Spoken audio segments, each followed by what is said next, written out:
Ao que parece, a Ucrânia está muito assustada no começo desta semana. E não é por menos. Temos aí o inverno chegando, o inverno que promete ser muito rígido, ser muito hostil, principalmente pelo fato da temperatura ali na região do sul e também na região próxima de Mariupol, Zaporizhia, na Ucrânia, a temperatura ser muito amena. Temos o fato que as infraestruturas do país estão debilitadas, estão destruídas. Tivemos meses atrás um ataque de mais de 80% de toda a infraestrutura do país. Imaginem só, aqui no Brasil, diversas infraestruturas como usinas hidrelétricas, torres de transmissão, plantas elétricas sendo destruídas. O que você faria diante disso? Se você não consegue, por exemplo, congelar, você não consegue refrigerar os seus produtos, os seus alimentos, você não consegue cozinhar alguma coisa, você não consegue enxergar a luz, não consegue enxergar a noite, por exemplo, o que você faria? Você ficaria assustado. E é o que está acontecendo neste momento na Ucrânia. E para piorar, o inverno, eles dependem sim exclusivamente de energia e também de gás para aquecer as residências que têm sistemas de aquecimento.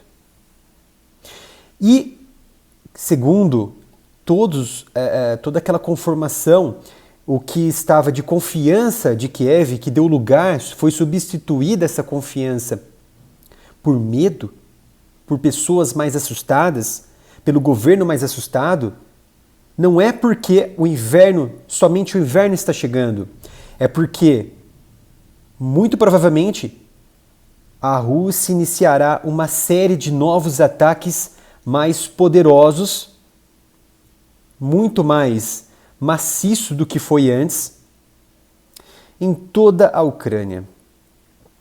Recentemente, os ataques danificaram mais de 50% de toda a infraestrutura elétrica e muito mais da logística, água, comunicação, sistemas de controle também das Forças Armadas ucranianas.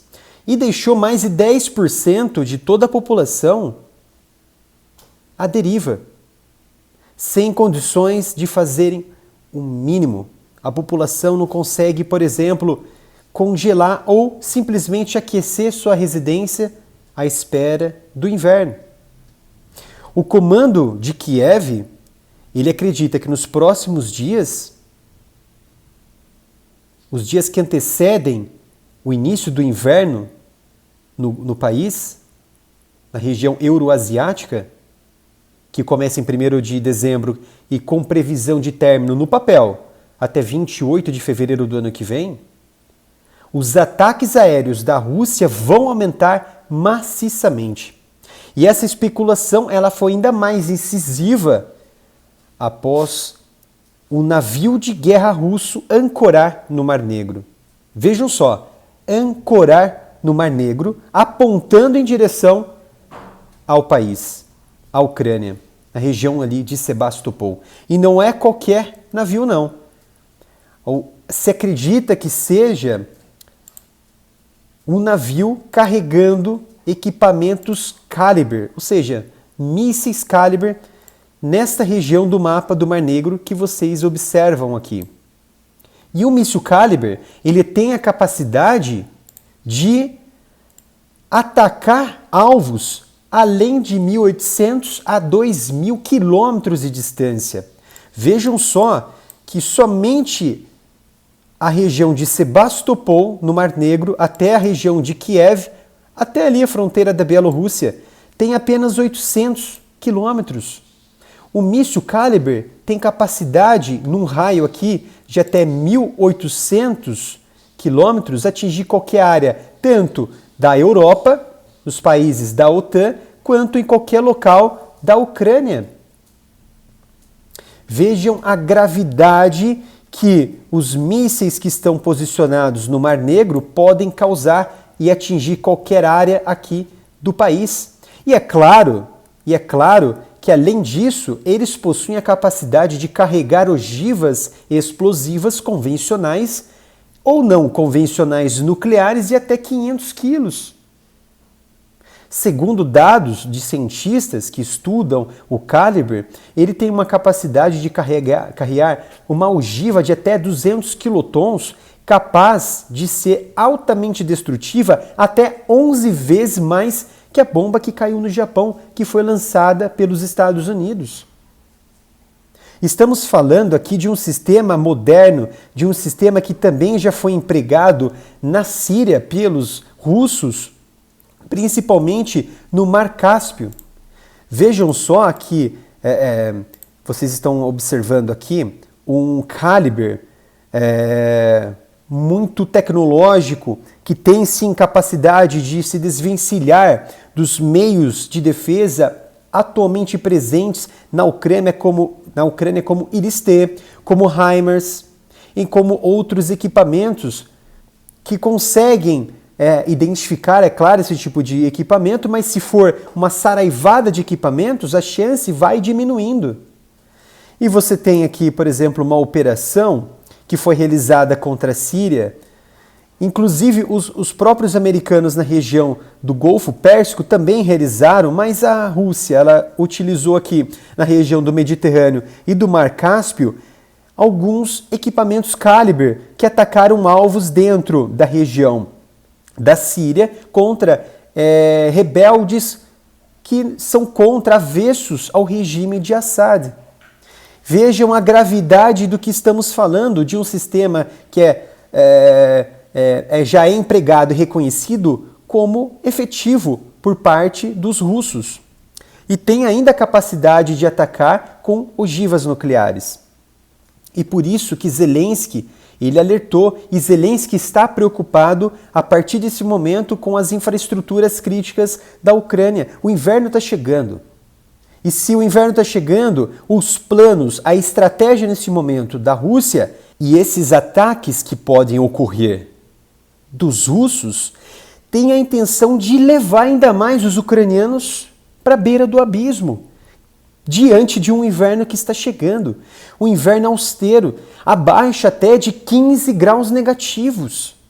Se você não tem aquecimento, as populações não vão sobreviver.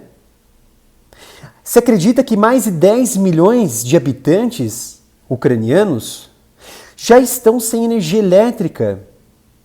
E o governo de Kiev já vem articulando, através de seu exército, a retirada de áreas mais críticas de ucranianos que, se permanecerem ali na região, principalmente ao sul, em Zaporizhia e Mariupol, podem sim sofrer sérias penalidades com a própria vida, diante de uma população de 40 milhões de habitantes. Então não tem como você retirar toda a região, tirar todos os indivíduos da região e levar para um outro local. É impossível, é inviável. Em qualquer outro país isso é impossível. Por isso que até Zelensky colocou aqui, enquanto os russos tiverem mísseis, eles infelizmente não vão se acalmar. Nossas forças de defesa estão se preparando, todo o Estado está se preparando. A gravidade ainda ela foi mais acentuada porque especula-se que o comando russo esteja planejando atacar a usina nuclear de Zaporizhia. Muitos consideram que os planos é atacar a usina de energia de Zaporizhia.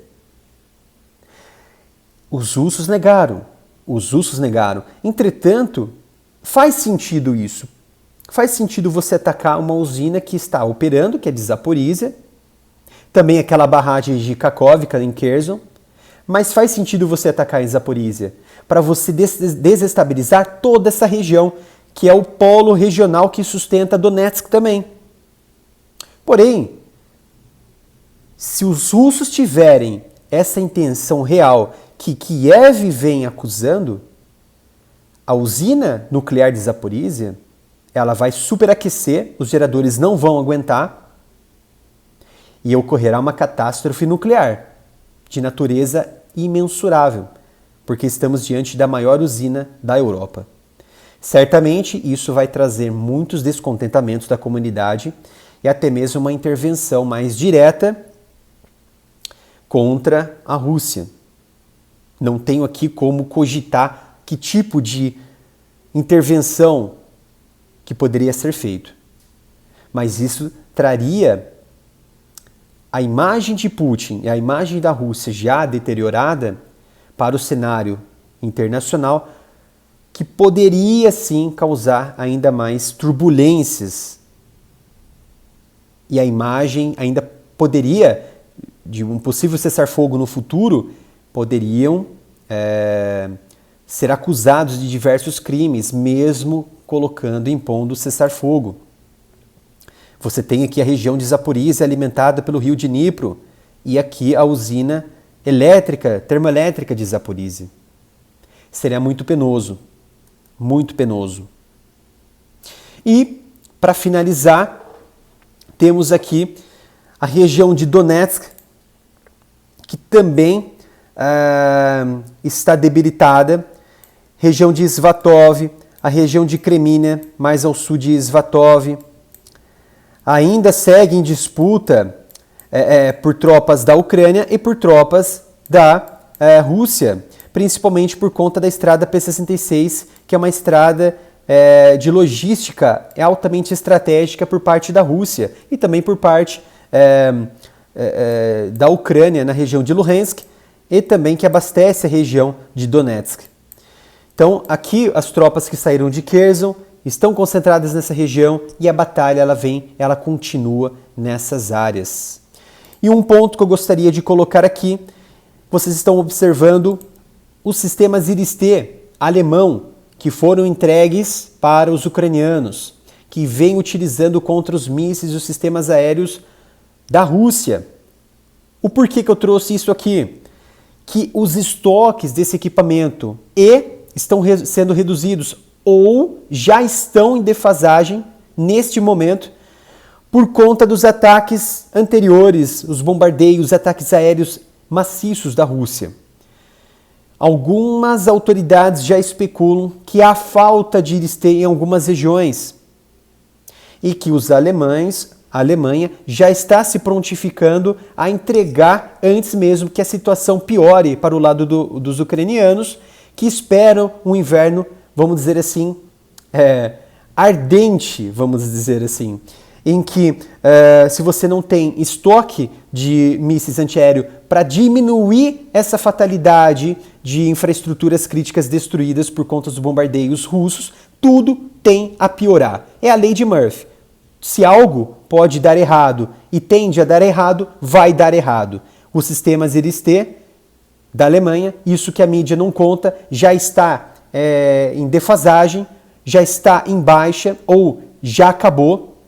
Não tenho essa afirmação, mas possivelmente está o estoque baixo e isso pode prejudicar ainda mais todo o guarda-chuva de defesa aérea da Ucrânia neste momento crítico que eles estão vivenciando diante de um aumento da escalada da Rússia, que pode agora elevar ainda mais com um ataque, principalmente de calibre advindo do Mar Negro, advindo também de mísseis, principalmente de via terrestre, dentro da Rússia e também das regiões em disputa de Donbas, e assim causar ainda mais danos e subir para mais de 50%, 60%, 70% de todas as infraestruturas críticas da Ucrânia comprometidas para enfrentar um inverno mais grave, de forma mais vulnerável e que poderá trazer milhões e milhões de pessoas a uma vulnerabilidade muito cogitada, que poderá levar sim dezenas, sequer centenas de milhares de pessoas à morte. Senhores, espero que tenham gostado deste vídeo, de uma análise abrangente de todo o cenário que está acontecendo e poderá acontecer daqui para frente. Não se esqueçam de se inscrever no canal e ativarem o sino de notificação. Também curtirem o vídeo para o YouTube entender que vocês estão gostando e também recomendar para outras pessoas. Se for possível, peço que doem qualquer valor para a nossa chave Pix, que é o canal areamilitaroff@gmail.com. e isso vai ajudar em muito o nosso canal a sobreviver aqui na plataforma. Até o próximo vídeo e muito obrigado pela sua presença.